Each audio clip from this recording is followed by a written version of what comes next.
The honourable member for Surrey North regarding public safety. Thank you, Mr. Speaker. Mr. Speaker, as you know, I've risen up in this House in the last couple of weeks in regards to the violence that is taking place in my city of Surrey. We've had 25 shootings in the last 8 weeks, and people are very concerned. The parents are concerned. The neighbors are concerned. The entire community is concerned as to the type of violence that's taking place. We've had 25 shootings, and we've had one young person that was killed. Mr. Speaker, when this sort of stuff goes out in our community, I think it's the number one responsibility of the government is to ensure public safety. And I've repeatedly asked these questions in this House of this government, yet they have failed to provide these very simple answers as to what the government is going to do in order to ensure that we have some sort of public safety in the city of Surrey. Governments needs to take steps to ensure that people are safe in their homes, safe at their workplace, and safe in the community. And that doesn't seem to be happening, Mr. Speaker. On the one hand, we have this government that pretends to be tough on crime, yet when it comes to public safety, they're very soft in regards to not providing the resources that our community needs. Our community needs resources, Mr. Speaker. We need more boots on the ground, and we need additional programs that help our kids not to get into these wrong activities. Mr. Speaker, I've got a bill in this House, a private member's motion that asks for sustainable and long-term fundings, be available for gang prevention programs. Yet, Mr. Speaker, what I've heard from this government, last week I asked a question to the Public Safety Minister, and the Parliamentary Secretary responded to that question, and she pointed out that there's apparently $2.8 million that they've spent or allocated since 2006. So what I like to know from the Minister or the Parliamentary Secretary is what is the itemized annual amount for the spending?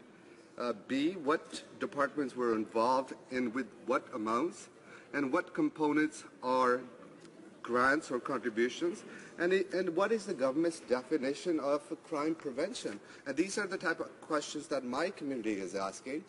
This is all the stuff that's going backwards, Mr. Speaker, and I want to know what this government is doing right now to ensure that we have public safety as a top priority for this government, Mr. Speaker. What I've heard from the Minister of Public Safety, he says, well, it's $3 million, and we've heard $2.8 million. So which one is it? 2.8, 3 million?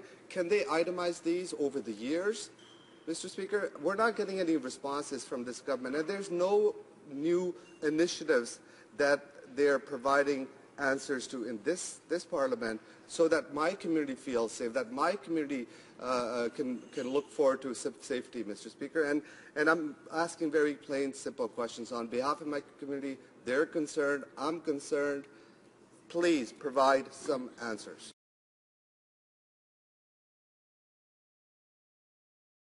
The honourable member for Surrey North. Mr. Speaker, I didn't hear any answers out of this.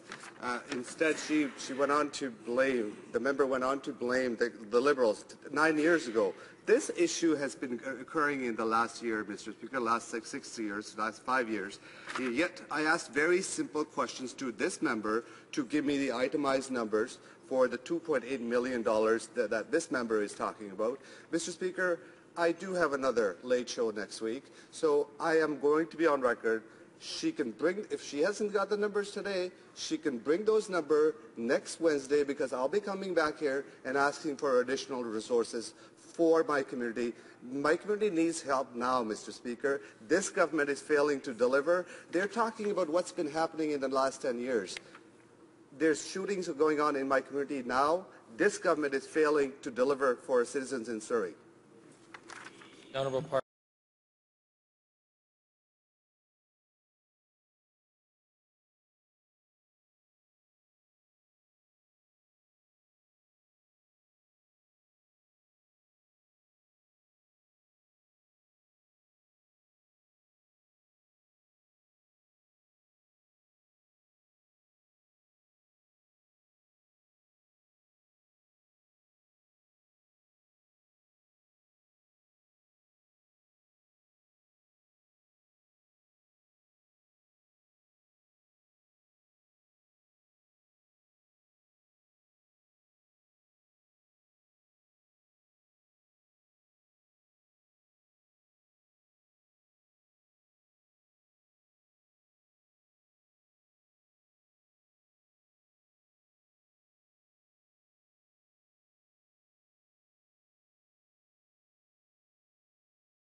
was it